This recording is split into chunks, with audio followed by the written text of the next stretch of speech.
Hola y bienvenidos amigos. Hello and welcome friends. Steve here, Street Smart Travel.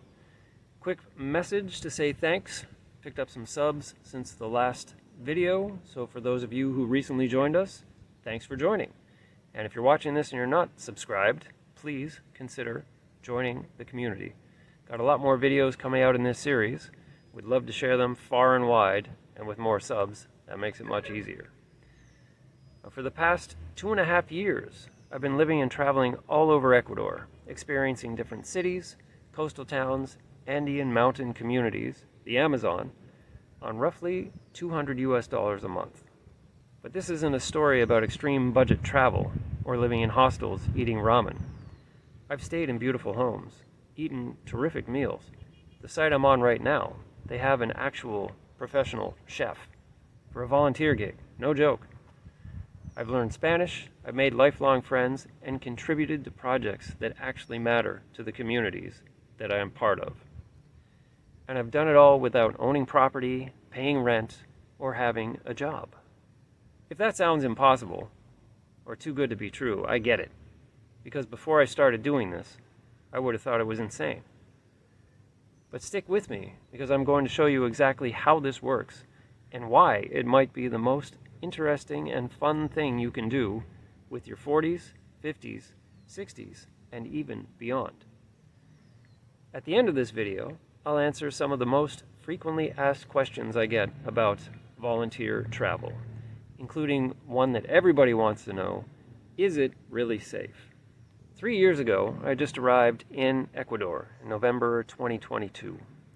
I came down here to apply for residency, and I'd done a bunch of traveling before I came here, but mostly just for a week or 2 weeks, sometimes a couple months if I could get the time off work. Now that adds up really quickly, not just the financial, but the time considerations. This was going to be a totally different trip. I was going to be here for a series of years applying for residency, and I needed to find a way to pass the time. I didn't want a job. I'm legal to work, I have papers. But I didn't want a job. I wanted to explore the country and be able to come and go and do what I wanted to do. So I went online and I started exploring volunteer opportunities. And after a few false starts, I found Workaway, which is one of the more popular volunteer travel platforms. And at first I thought, okay, this looks like something for 20-somethings or for gap year, people that just finished university. I'm too old to do this, right? I couldn't have been more wrong. Over the past 2.5 years, I have completed 25 volunteer placements across the country. I've worked on organic farms, helped run hostels, supported small businesses, worked on construction and renovation projects, and more. I've lived with Ecuadorian families, expat entrepreneurs, fellow travelers, and solo adventurers. I've immersed myself in Spanish, Ecuadorian culture, cuisine, local communities. I've hiked in the Andes, explored the Amazon, and relaxed on Pacific beaches, all while spending a fraction of what that kind of travel would normally cost. And here's the thing, this isn't just about saving money. It's primarily about living with purpose, building real relationships, contributing meaningfully to communities, and designing a life that doesn't wait for someday or retirement. So, what is volunteer travel exactly? Simply, it's an exchange of value. You, as the volunteer, exchange your labor, your experience, your expertise for room and board. No money changes hands. You're not paying to stay somewhere, and you're not being paid in cash. It's an exchange of your labor and their resources. The work can vary really widely. On farms, you might be planting, harvesting, weeding. At hostels, you might be working at reception, helping to organize excursions, or doing general cleaning. For businesses, you might be doing admin work, maybe helping with social media posts, website help, customer service. For construction, you might be building, remodeling, doing demo work, painting. And for families, you might be helping with childcare, English tutoring, or household tasks. Usually, I'm working 20 to 25 hours a week, 4 or 5 hours a day, and my weekends are free. I can hang out on site, I can go traveling, whatever I want to do, that's my time. There are platforms that connect volunteers with hosts. Some of the biggest ones are Workaway, World Packers, and HelpX. You, as the volunteer, pay for a membership, you create a profile, you browse the opportunities, reach out to the hosts, and arrange placements. Now, I'm sure some people are thinking, isn't this just being a freeloader or cheap labor? And I have seen that in rare instances, but generally, no, it's neither of those things. And here's why. Both sides benefit. Hosts get help they genuinely need, but can't find or afford to hire. Volunteers get authentic cultural experiences, language immersion, local knowledge, and yes, free accommodation and meals. When it works well, it is genuinely win-win. Now let's talk numbers, because this is where it gets really interesting. My annual budget in 2024 for the entire year living down here in Ecuador was $2,446 US dollars. $2,446 US dollars. That breaks down to roughly $200 a month, little more. And that covered literally everything. Covered my Workaway membership fees, bus trips, cell phone plans, personal items, toiletries, fun excursions, meals in restaurants, everything. What I'm not paying for as a volunteer, rent. Most meals, and sometimes all the meals, that varies from host to host, and utilities or Wi-Fi. Accommodations and food normally make up about 70% of my travel budget. So when those are taken care of, I don't have a lot left that I need to pay for. Now, before I started volunteering, my first full month in Ecuador, December 2022, I spent over $550 US dollars. If I traveled the same amount of time as a traditional tourist, in and out of hotels and restaurants, doing excursions, all these other things, it would have been closer to 750 or 800 US dollars for the month. And this lifestyle isn't for everyone. I'm not saying it's always easy, but if you value experience over luxury, relationships over tourist attractions, and purpose over pleasure, this may be exactly what you're looking for. Now, who is this for exactly? This is something that might surprise you. Age is actually an advantage in volunteer travel. Yes, there are plenty of 20-somethings on these platforms, but hosts often prefer more mature, older volunteers. Why? 1. Life experience and skills. You've done things. You know how to communicate, problem solve, and work independently. 2. Reliability. You show up, you follow through, you're professional. 3. Maturity. You're easier to have around, less drama, with better boundaries. And 4. Perspective. You're not out there to party. You're there to contribute and connect.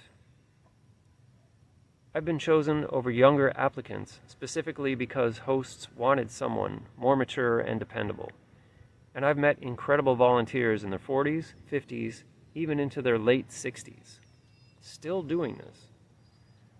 If you're between 40 and 60, or even a bit older, and you're thinking, oh, I'm too old for this, or that's just for kids, I'm here to tell you, you are exactly what hosts are looking for. But let me tell you what's kept me doing this for the last 2.5 years, and what I suspect will keep me doing it for years to come.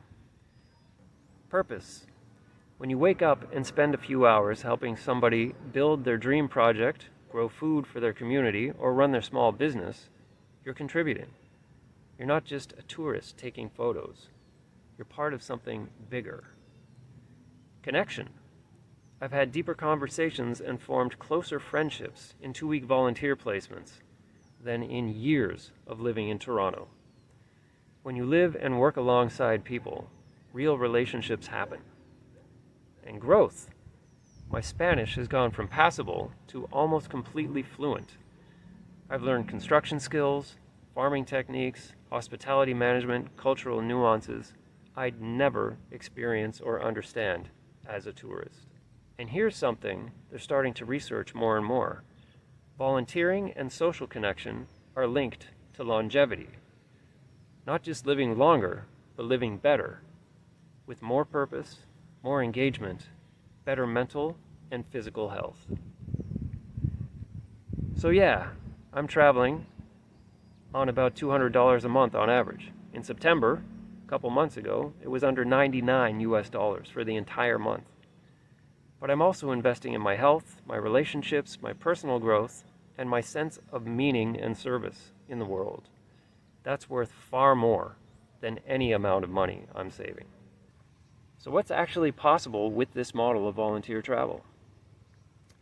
You could spend 3 months on an organic farm in the Andes learning sustainable agriculture. You could run the front desk at a hostel on the coast while learning how to surf. You could help a family build their eco-lodge in the Amazon. You could assist with teaching English in community schools. You could support a small tourism business with your admin or marketing skills. Or you could house sit for expats while they travel, caring for both their pets and their property. You could choose to stay in one place for several months, or if you want, you could pick up every week or two and move on to a different opportunity. It all depends on what you're looking for. Now you could do this for a gap year, for a sabbatical, a retirement adventure, or, like me, literally indefinitely. It's basically infinite travel. The only real limit is your imagination and your willingness to be flexible, learn, and contribute. Now, if you're thinking, okay, this sounds interesting, but how do I actually do this? That's exactly what this video series is about.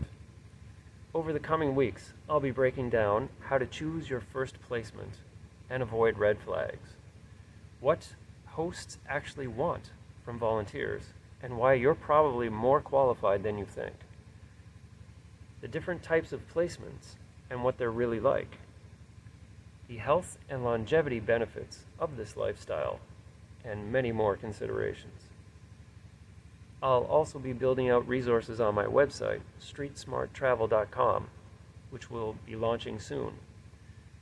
I'll have blogs, a budget template, resources, and everything you need to get started.